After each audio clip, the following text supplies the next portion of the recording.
Welcome back to the show. It's time to welcome one of the biggest title campaign upsetters in recent history, Federico Morais, the 23-year-old from Cascais, just down the track. Federico, thanks for joining us on the show, and congratulations on your quarterfinal berth. Thank you. Must feel amazing competing in front of this big crowd, and a lot of people stuck it out yesterday afternoon to watch you on dark make that quarterfinal position. Yeah, it's crazy. People here in Portugal are so passionate. They really support us, and it's unbelievable to see everyone cheering me up the beach. Yeah. Beautiful. That heat in the third round. I mean, you've had some big heats here in the past, Kelly Slater, but this one has to be the biggest, up against the world number one, and Mick is just so hard to get. I mean, he rarely makes mistakes, but you somehow found the inside and got priority on that first set wave. I know, Mick is my favorite surfer. He's such a good athlete, such a good surfer, really consistent, and like you said, he doesn't do mistakes. But I had nothing to lose. I only had, I just wanted to surf, enjoy the moment, and enjoy the heat against the best in the world, and that's what I did, and worked out pretty good. Well, I absolutely loved that big old carve you opened up with. I think the judges did too. That's why they went pretty high with that score. Did you have a chance to watch the heat back, and your thoughts? Yeah, I watched the heat back, and before the heat, the carve. Before the heat, I was watching a few heats, and I saw no one was doing really powerful turns or looking for a big hack or a big old carve, and that's what I looked for, and I think that really impressed the judges. Definitely. I think it was the power difference. Often people tend to stray away from their game plan when they come up against big names, but you felt really comfortable with your equipment and going to those big rail maneuvers. Yeah, I was feeling really confident, and like I said, I had nothing to lose, so you better give everything, then just hold back, and that's what I did.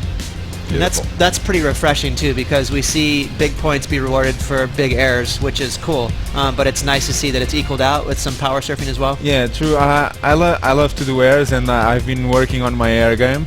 But definitely my power surfing is way better than my air game, so I just had to stick with it and try to get some big scores with power surfing. Well, it set up a pretty interesting matchup for you in the second heat of round 4. You're up against Mick's good buddy Joel Parkinson, another one of your childhood heroes and a teammate of yours, and Nat Young.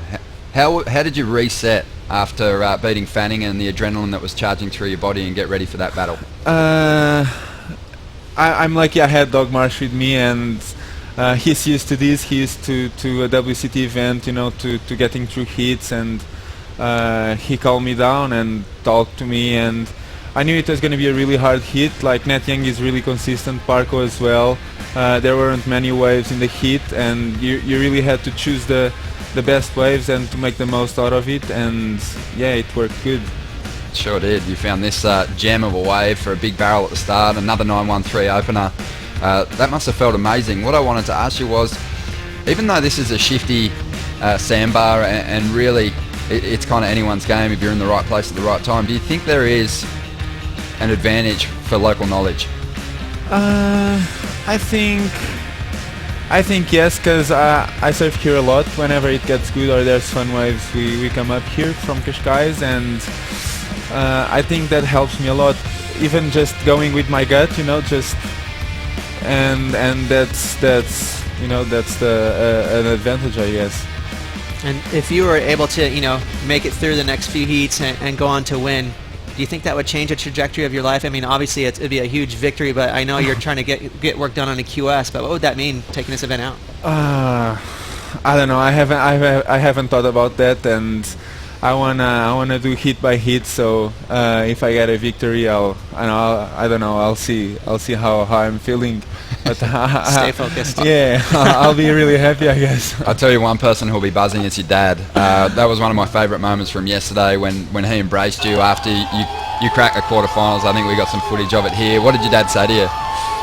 I don't know. He was really proud, and he really vibrates with me, and he really feels the moment, and because he's been working with me since I'm really young, because a few years back Portugal, the Portuguese surfing wasn't like this, and he went to Australia with me, to Hawaii with me, to Canary, Maldives, everywhere, and so for him this is a really big moment with me.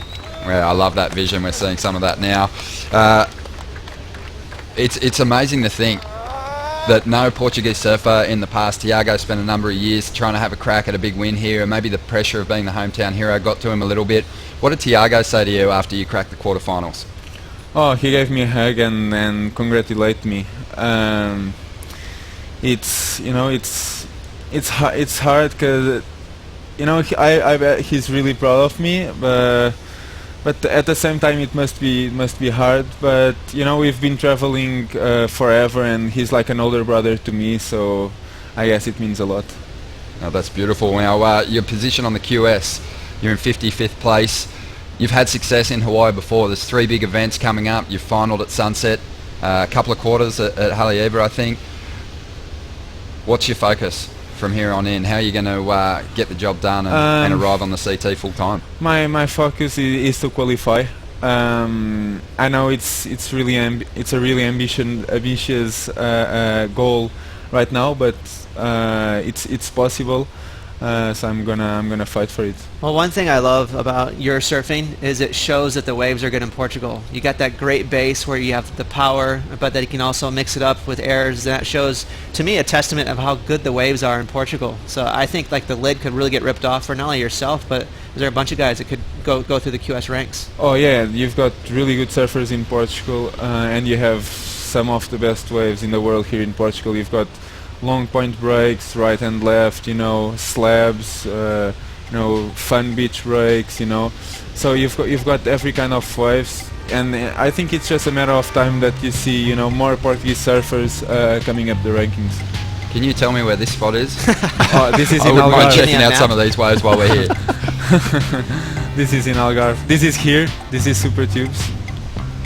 Amazing. It is really a great training ground for the CT, because there is a lot of quality reef breaks and obviously powerful beaches. No, it's amazing. We've got really fun waves, and you can really work on your power surfing here in Portugal, and I think that's my A game. Hey Federico, so give us some insight, since you're a local here. You would know more than we would. If it's 8 feet or so, like double overhead and onshore, what would it be like out here to compete? I think it would be really hard. Onshore would be really hard, I guess. Big waves and onshore, I think it's hard everywhere. It gets really messy and really hard to find a good one. But we've got the best surfers in the world, so I think we would put a good show. Yeah. You're going to be surfing either against Nat Young or Brett Simpson. Any preference on who you'd like to take on in the quarterfinals?